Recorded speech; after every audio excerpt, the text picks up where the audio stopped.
BPL ফিক্সিংয়ে অভিযুক্ত cricketer সহ ৫ জনকে নিষিদ্ধ করল বিসিবি। বিপিএলের ১২তম আসরে বিসিবির ইন্টিগ্রিটি ইউনিটের তদন্তে চট্টগ্রাম রয়্যালসের ক্রিকেটার অমিত মজুমদারের বিরুদ্ধে ম্যাচে বাজি ধরার অভিযোগ আনা হয়েছে।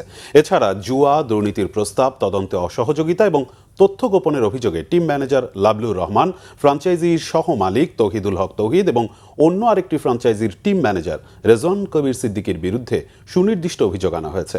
বিপিএলের একাধিক আসরে দুর্নীতির দায়ে অভিযুক্ত সামিনুর রহমান নামে এক ব্যক্তিকে বহিষ্কার করেছে বোর্ড। তদন্তে দেখা গেছে বিপিএলের নবম, দশম এবং ১১তম আসরে চট্টগ্রাম রয়্যালসের মালিকানার সাথে জড়িত এই ব্যক্তি খেলোয়াড় ও এজেন্টদের ফিক্সিংয়ের প্রস্তাব দেওয়া ছাড়াও আন্তর্জাতিক জুয়ারি চক্রের সাথে যোগাযোগ রক্ষা করতেন।